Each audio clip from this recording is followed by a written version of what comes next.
ध्यान, हर वो साधक जो साधना करा रहे हैं वो ध्यान नहीं करेंगे। अपनी आंखें खुली रखें, जागृत रहें, और सभी साधकों को साथ लेके ध्यान में उतरें। आइए बहुत प्रेम और आनंद के साथ, सहज के साथ। सभी साधक ध्यान आराम से बैठ जाएंगे और अपना ध्यान अपनी सांसों पर लाएंगे। प्रेम, आप आंखें खोले। जी। नहीं नहीं नहीं, सहज ये क्या किया? नाम लेके डिस्टर्ब नहीं करना है, वो साधना में जा चुके थे। आपको आदेश। उनको नहीं रोकना है। आपने उस प्रेम की गति को समझ के अपनी ट्यून उनके हिसाब से एडजस्ट करनी है। जैसे आप बोलोगे प्रेम आंखें खोलें, वो साधना में है, आंखें खोलेंगे सारे दिन सिर दर्द रहेगा, सारे दिन अनमने रहेंगे। अभी गुरुजी आपने बोला सभी साधकों को साथ में लेकर चलना है, तो अभी एक साधक कुछ और कर रहे हैं या किसी और अवस्था में है, तो उनको एक साथ लाने के लिए क्या करें? तुम विराट हो जाओ, तुम धरती के ऊपर आसमान बन जाओ, सब पे छतरी हो जाएगी।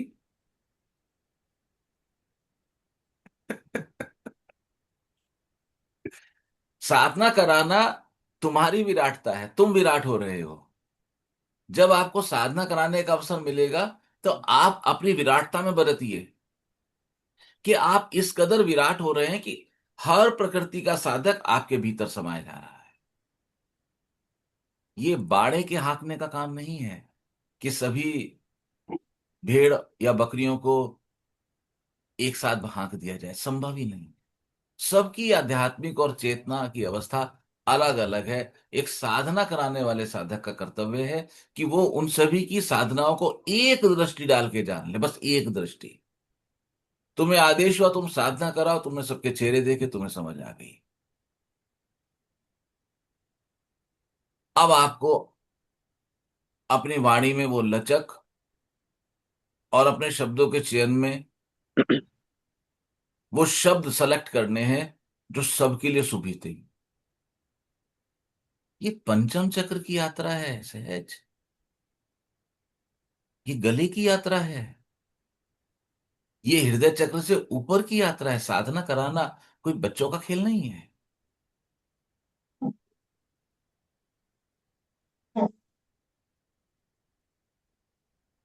परफेक्ट द्वैत दिखना चाहिए। दिखना चाहिए कि हर व्यक्ति अलग है, हर रंग अलग है, हर ध्वनि अलग है, प्रकाश दिखने चाहिए। ये द्वैत से होके ही गुजरना होगा। जब तक आप द्वैत से होके नहीं गुजरेंगे तब तक आपको अद्वैत समझ ही आ ही नहीं सकता। अद्वैत, अद्वैत को पाने के लिए द्वैत का होना नितांत आवश्यक है। दर्द से मुक्ति पाने के लिए दर्द से होकर गुजरना होगा। जब दर्द ही नहीं होगा तो दर्द से मुक्ति का अनुभव कैसे आएगा? जहां आपने साधक को भौतिक रूप से फिजिकल स्पर्श करके छुआ, वाणी से नाम लेके छुआ, और वो बाहर आ गए, अब उनको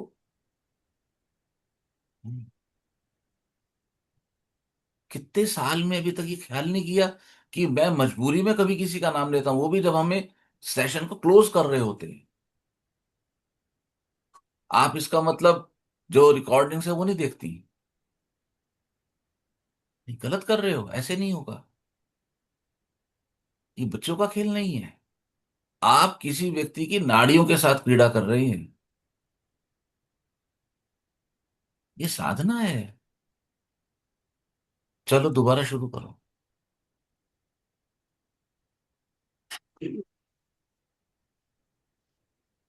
सभी साधक आराम से बैठेंगे। टेक लेना चाहेंगे तो टेक ले सकते हैं। अपना ध्यान अपनी सांसों पर लाएंगे। देखेंगे कि हमारी सांस भीतर कहाँ तक पहुंचती है। कोशिश करेंगे अपनी सांसों को अपनी नाभि तक लेकर जाएं। नहीं नहीं सहज नहीं, आप सही नहीं चल रहे, बहुत फास्ट पहुंच गए ना अभी तक। सभी साधक आराम से बैठ जाएं। Breathe in and breathe out. एक लंबा गहरा श्वास भीतर,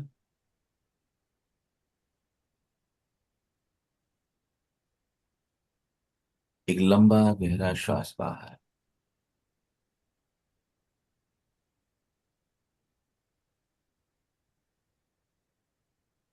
एक और श्वास भीतर,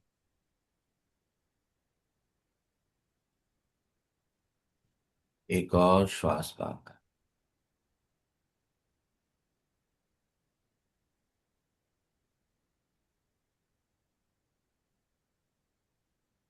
आपकी चेतना आपकी सांसों पर है।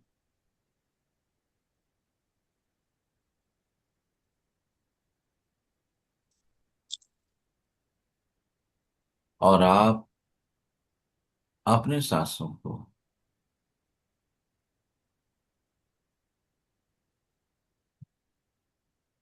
आते और जाते हुए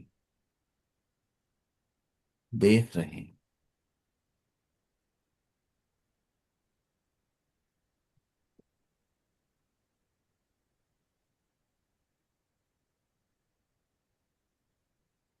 सांसों की गहराई,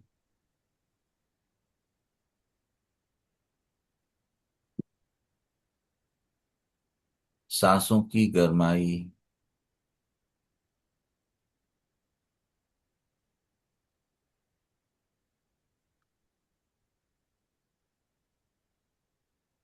सांसों का नाक के भीतर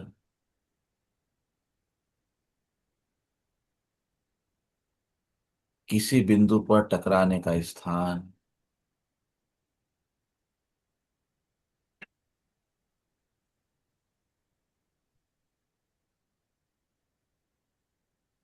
सांसों की खुशबू,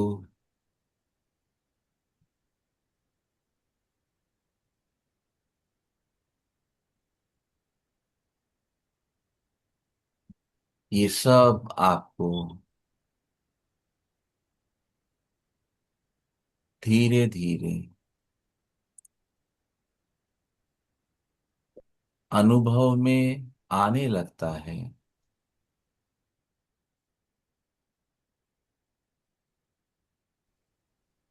जब आप नियमित रूप से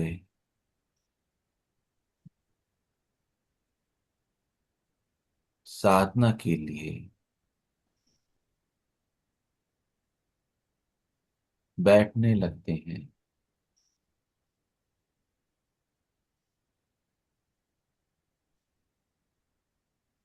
सरकते सरकते चेतना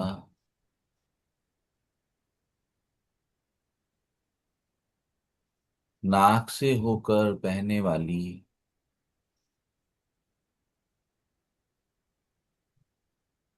सांस के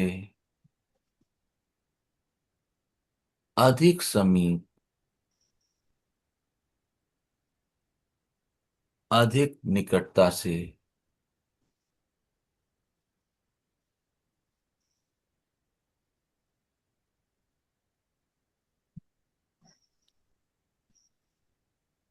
होकर गुजर रही है।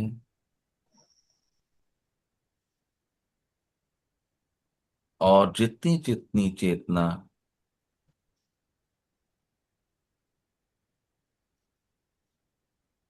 सांसों के समीप आ रही है,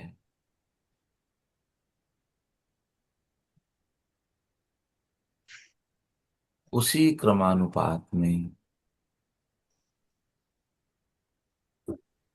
आप अपने शरीर के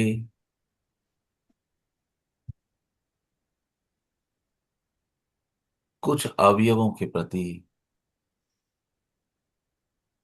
बेसुध हो रहे हैं।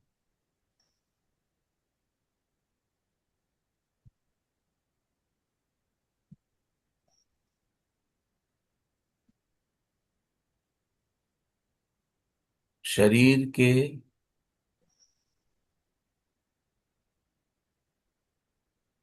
कुछ अंगों से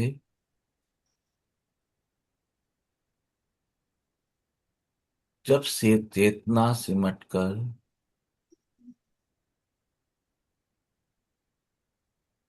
श्वास की ओर बहने लगेगी,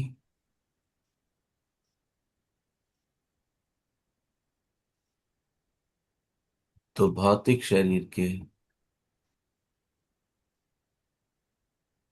उन अंगों में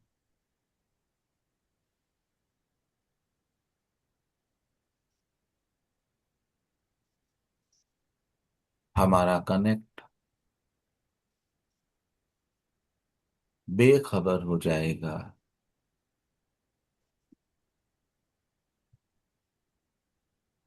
और हमें उन अंगों की सुधि भूल जाएगी। यद्यपि वे सभी अंग अपना कार्य ठीक प्रकार से करते रहेंगे।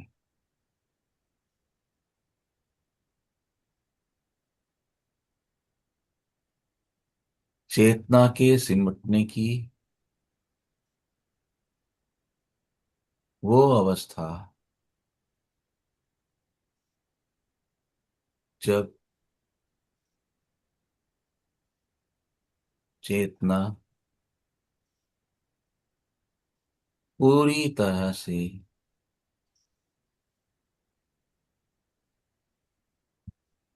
सांसों पर आ जाए,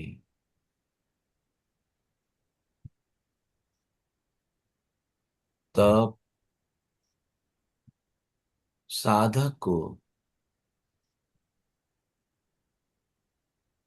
पूरे ही शरीर की सुधि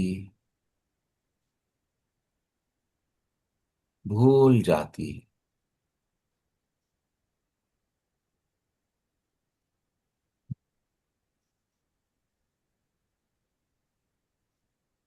किंतु तब भी साधक का शरीर गिरता नहीं है।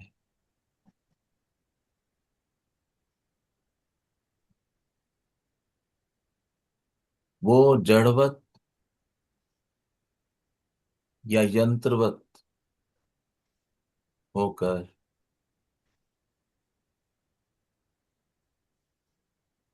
पद्मासन, अर्ध पद्मासन या सुखासन आदि में स्थिर हो जाता है।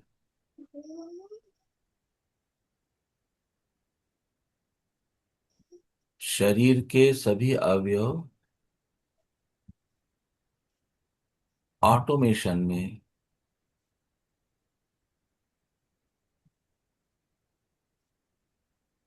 एक दूसरे के साथ सहयोग करते हुए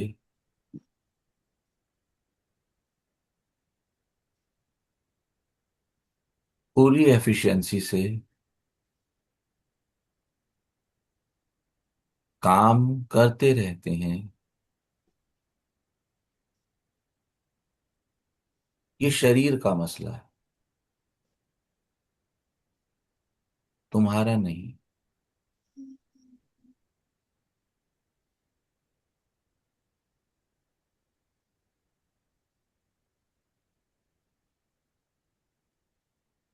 और तुम सिमट गए हो श्वास पर, और तुम देख रहे हो श्वासों को,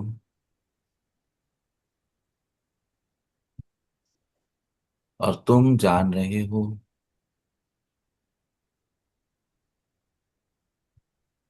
श्वासों की लय को।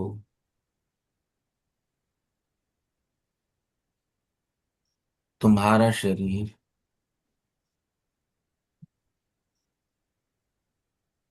स्पष्टतया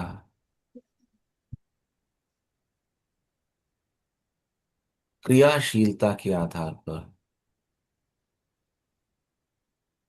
दो भागों में बंट चुका है,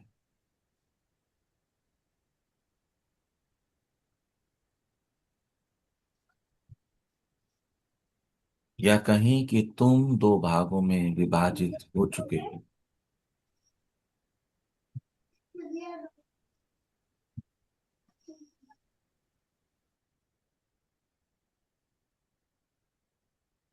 एक तुम्हारा भौतिक शरीर,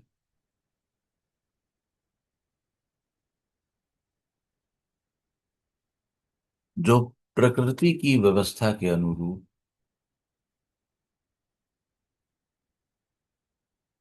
अपनी ड्यूटीज कंप्लीट कर रहा है, एक मशीन की तरह, एक यंत्र की तरह। और एक तुम, जो सिमट रहे हो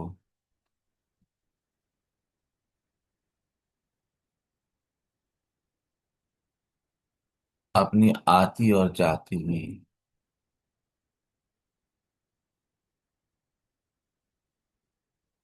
उतरती और निकलती हुई, बहती हुई सांसों के।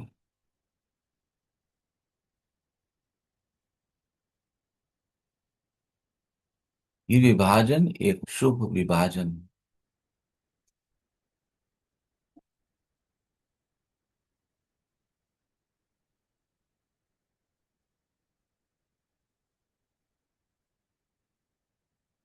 सामान्य जीवन में हम इस विभाजन को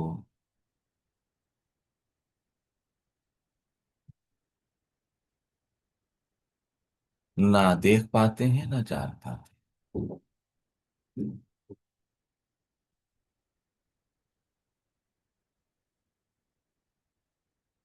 और इस विभाजन को जाने बिना, अनुभव में लिए बिना, प्रैक्टिस किए बिना आगे बढ़ना बिल्कुल असंभव है।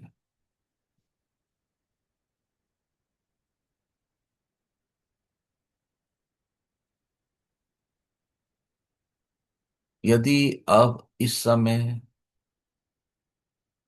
ध्यान करते हुए आपको अपने शरीर की किसी अंग की अनुभूति समाप्त हो गई है, तो जानना कि आपकी चेतना ने थोड़ा मुड़ना और सिकुड़ना सीखना शुरू कर दिया।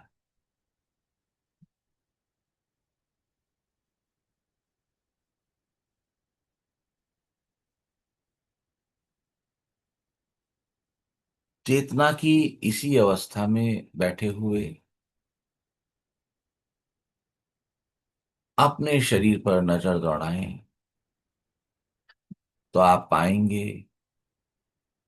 कि आपको अपने शरीर के किस अंग की अनुभूति समाप्त हो चुकी है।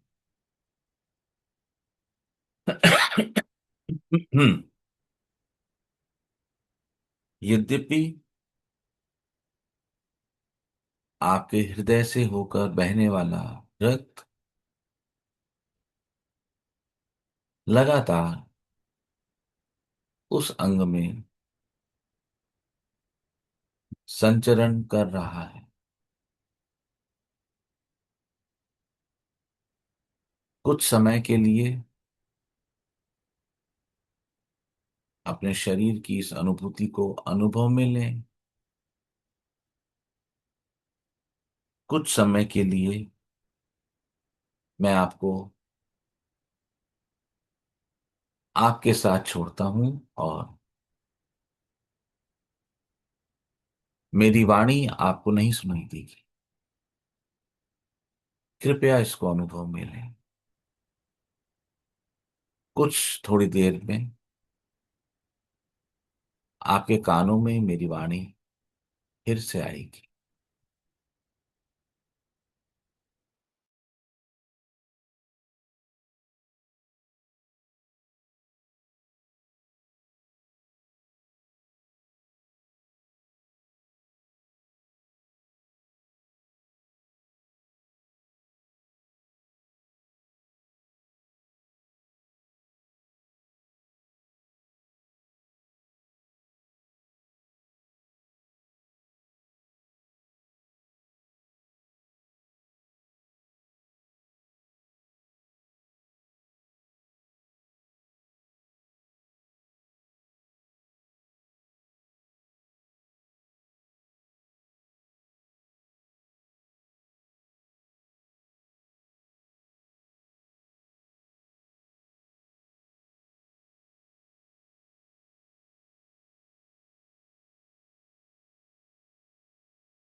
आप बहुत आनंद की अवस्था में हैं।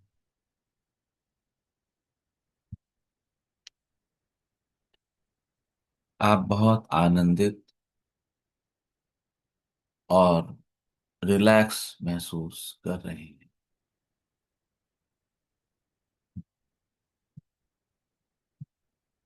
आप बहुत प्रसन्न हैं।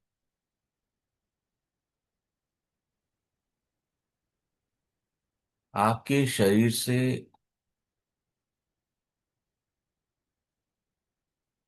पीड़ा समाप्त हो रही है।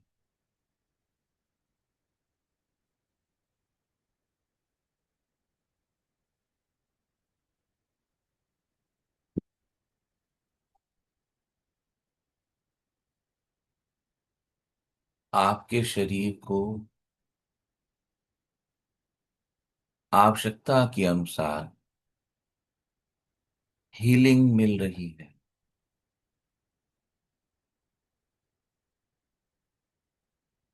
आपकी भावनाएं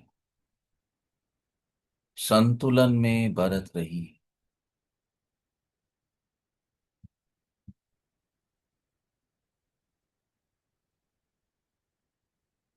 आपके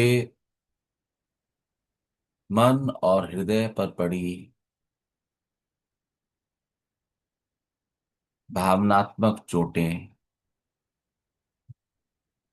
स्वयं को हील कर रही हैं। आपका मस्तिष्क पूरी तरह से ऑक्सीजन के प्रवाह से ओतप्रोत है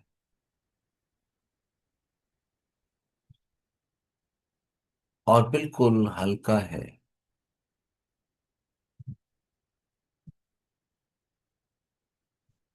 आप बता रहे हैं कि आप स्वयं को बहुत प्यार करते हैं। आप अपना अनकंडीशनल लव अपने प्रति प्रेक्षित कर रहे हैं।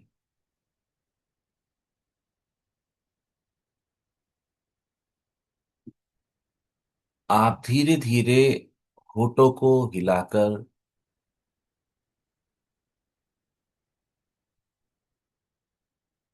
ये बुदबुदाने की चेष्टा कर रहे हैं, आई लव माई सेल्फ।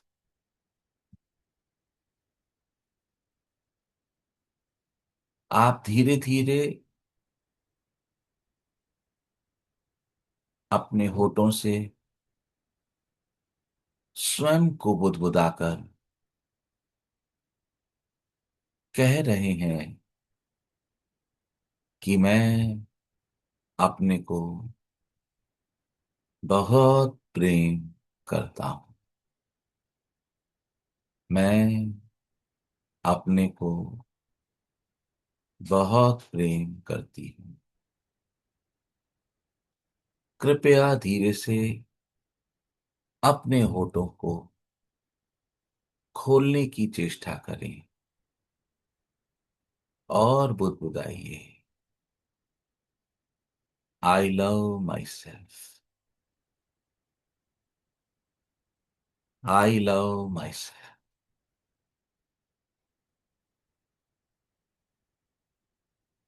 प्रसन्न होइए कि आप अपने को अद्भुत प्रेम करते हैं।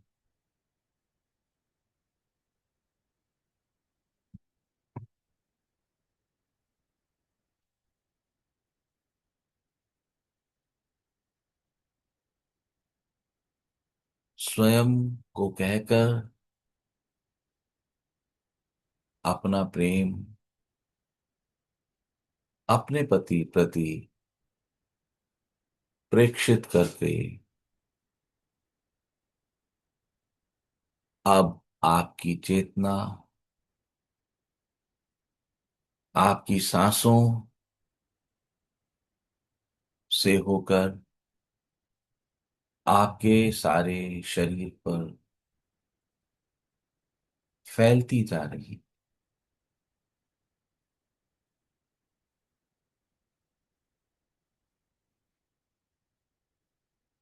आप धीरे धीरे ध्यान की गहराई से वापस निकलने लगे हैं और आप स्वयं को इस भौतिक शरीर और संसार से कनेक्ट हुआ महसूस कर पा रहे हैं।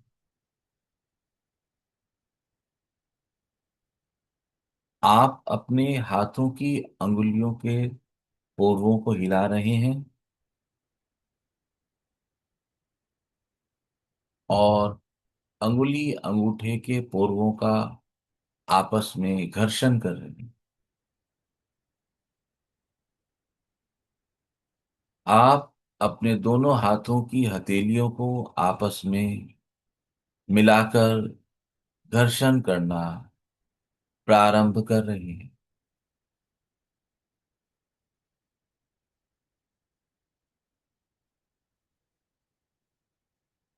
आपके दोनों हाथों की हथेलियां परस्पर मिलकर घर्षण कर रही हैं और घर्षण से ऊर्जित हाथ की हथेली आप अपने चेहरे पर लगा रहे हैं। कृपया गरम हथेली को अपनी आंखों के ऊपर रखिए। आंखों में ताप जाने दीजिए। सारे शरीर में इस चेतना को, इस गर्माहट को उतरने दीजिए। आप महसूस करेंगे कि आपके शरीर की अकड़न और दर्द पता नहीं कहाँ गायब होते जा रहे हैं और आप बिल्कुल हल्के हो चुके हैं।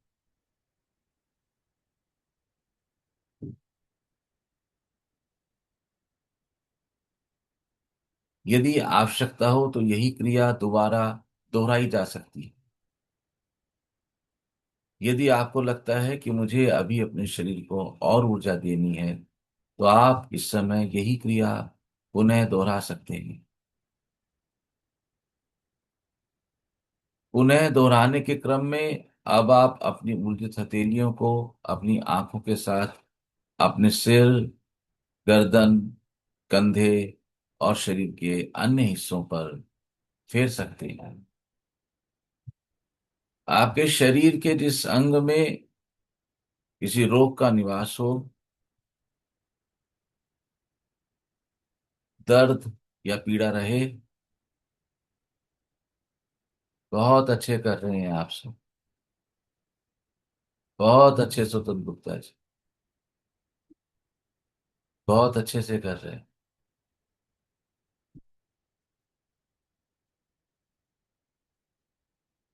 बहुत बढ़िया। और अब जो शरीर हल्का हुआ है, उसका आनंद लें।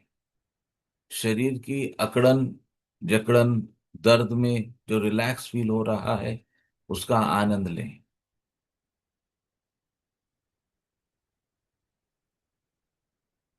स्वतंत्र गुप्ता जी, आप बहुत अच्छे से कर रहे हैं। कृपया अपनी उंगली के पोरों को हिलाइए। बहुत बढ़िया।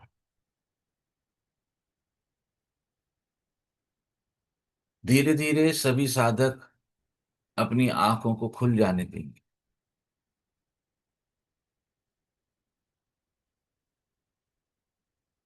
बहुत अच्छे। धीरे धीरे सभी साधक आंखों के खुलने के बाद आपके समीप रखे हुए जल के पात्र से थोड़ा जल का सेवन करें।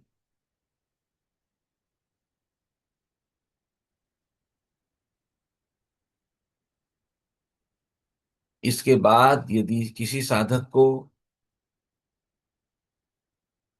अभी भी गहनतम ध्यान से बाहर ना आने की अनुभूति है, तो वो अपना दाहिना पंजा नंगे फर्श पर टिका देंगे।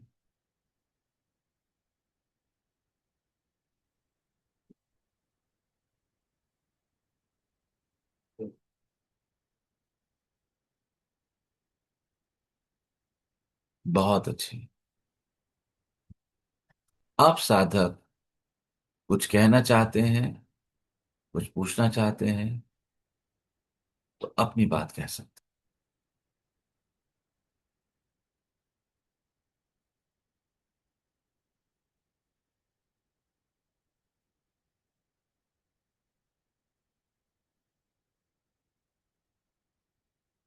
नहीं मन करता बोलने का, नहीं करिए। बिल्कुल नहीं करिए। ऋचा, इस चीज को जानो कि हम बहुत ज्यादा लिमिटेशन में काम कर रहे हैं। साधना का जो सेशन हम कर रहे हैं, ऑनलाइन में इसको संभालना भी संभव है, करवा संभालना भी असंभव है, करवाना भी असंभव है। ये एक विराटता का सेशन है, जहां पर परिस्थितिवश मुझे आप लोगों को खींच के वापस लाना पड़ता है। मूल क्रिया में मुझे आपको खींचना नहीं चाहिए। मुझे आपको ले जाकर छोड़ देना चाहिए। और मुझे एक एक साधक की अलग अलग व्यवस्था की वापसी की प्रतीक्षा करनी चाहिए। कोई साधक 10 मिनट में आएंगे, कोई 15 मिनट में आएंगे, कोई 1 घंटे में आएगा, कोई 4 घंटे में आएगा, कोई 10 घंटे में आएगा। तब तक साधक के शरीर की सुरक्षा की जिम्मेदारी गुरु की है। एक साधक साधना में उतर रहा है और उसको अनुभव आ रहा है कि उसको अपने शरीर का भी भान नहीं रहा, तो शरीर की सुरक्षा कौन करेगा? यहां गुरु की आवश्यकता। वो कहता है, चलो मैं तुम्हें लेकर चलता हूं और तुम्हारे शरीर की सुरक्षा मैं करूं।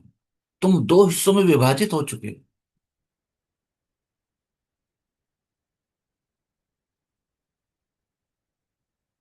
ये साधना के वो अंग हैं जिनको ऑफलाइन नहीं कराया जा सकता। हम कुछ प्रयोग करते हैं जिसको ऑनलाइन नहीं कराया जा सकता। हम कुछ प्रयोग करते हैं। अब एक लिमिट आ रही है ऑनलाइन की, एक सीमा आ रही है। यह आप लोगों को समझना हो। गहराई बढ़ रही है, अनुभव गहनतम होते जा रहे हैं। समझना हो। ठीक है। ठीक है।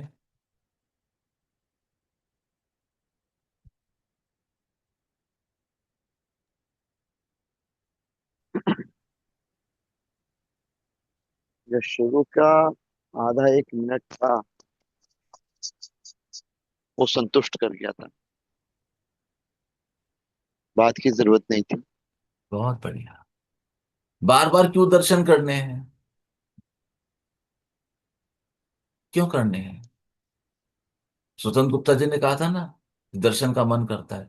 क्योंकि पहले दर्शन में तुम्हारी संतुष्टि नहीं हुई, कुछ अपूर्ण रहा, कुछ कमी रही, इसलिए दोबारा दर्शन करने हैं। पहले भोजन में तुम्हारा पेट नहीं भरा, तुम्हें न्यूट्रिएंट्स प्रोटीन सही नहीं मिले, इसलिए पुनः भोजन करना है। अगर एक बार अगर तुम्हारा पेट भर गया तो तुम भोजन नहीं कर पाओ। आवृत्ति पे करो, जब सेकंड आवृत्ति आए। लेकिन मैंने हमेशा कहा कि अध्यात्म को संसार के उदाहरणों से समझना सदैव अपूर्ण ही रहेगा, क्योंकि संसार की व्यवस्था अपूर्ण तक है।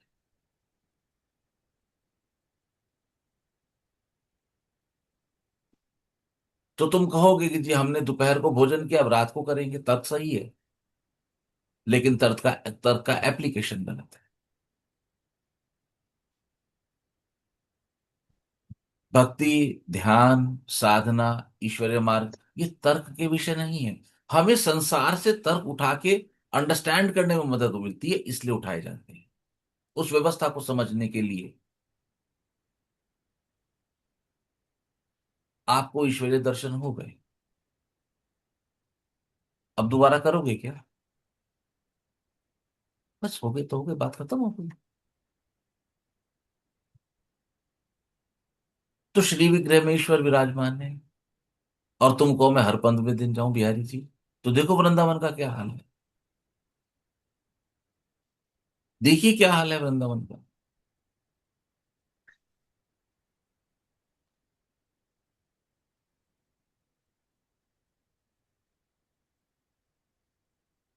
और सुरक्षा, सुरक्षा भी तो एक विषय है ना। इतनी भीड़ में जाएं, कोई हादसा हो जाए, जो कि होते भी हैं, होते ही रहते हैं।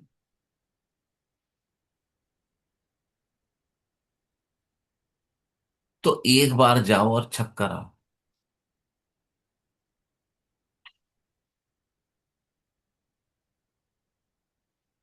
अभी बुखार हुआ, गए ज्योति के पास, दवाई ली और आ गए। बुखार उतर गया, ठीक, 4 दिन बाद फिर जाए। क्यों जाए ज्योति के पास 4 दिन फिर? पहली 2 गोली में कुछ कमी रह गई थी क्या? और अगर पहली गोली सही थी और बुखार उतर गया, और तुम ज्योति के पास जाओ 4 दिन बाद, ज्योति के का बोलो भाई कि कोई समस्या नहीं, बस मिलने आ गए। अबे ठीक है, ओके, लिया आज में, ठीक है, चल बैठो चाय पियो। मन में क्या है, निकलो यहां से, मुझे अन्य लोगों की सेवा। और तुम उसके 4 दिन बाद फिर पहुंच जाओ।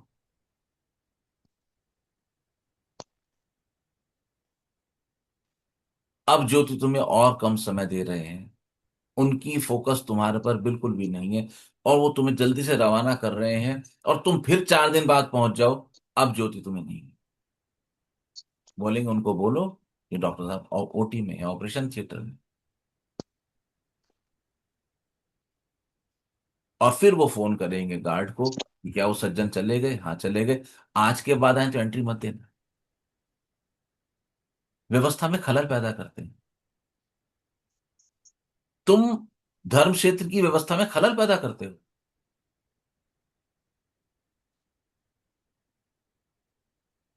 तुम्हारा अपना भीतर स्वीकार नहीं किया था आपने इस पॉइंट को। तुम्हारे अपने भीतर का डर, तुम्हारे अपने भीतर की असंतुष्टि, तुम्हारे अपने भीतर की कामना तुम्हें बार बार धर्म क्षेत्र पर धकेल देती है। हमारे तो ये ओपन फैक्ट है कि कुलदेवी पे एक बार जाना आवश्यक है, वर्ष में एक बार। लोग देखो हर 15 दिन कुलदेवी पड़े हुए हैं।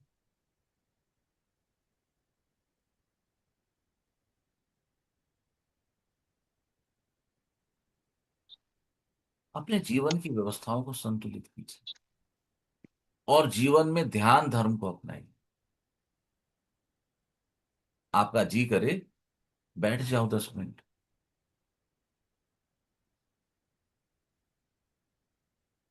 और जिस भी आपको स्थान पर जाने का भाव है उसको ध्यान में देख लो। एक बार देख लोगे, एक बार तृप्त हो जाओगे, हमेशा के लिए मुक्ति हो जाएगी। बस प्रभु जी 1 डेढ़ मिनट में ही काम हो गया था। होना ही चाहिए, होना ही चाहिए।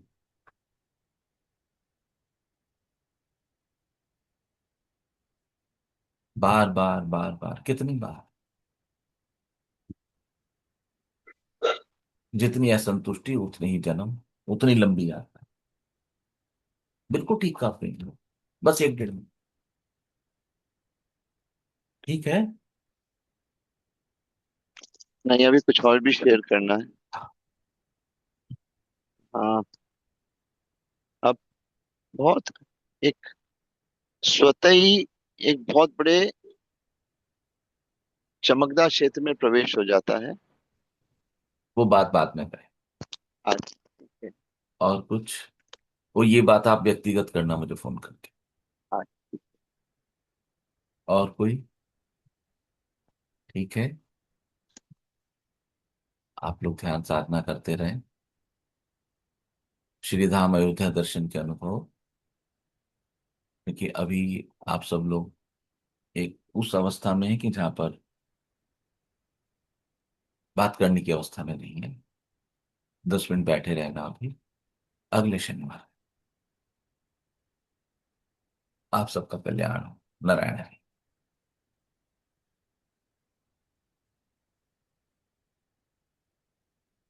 नारायण। नारायण हरि। सभी को नारायण।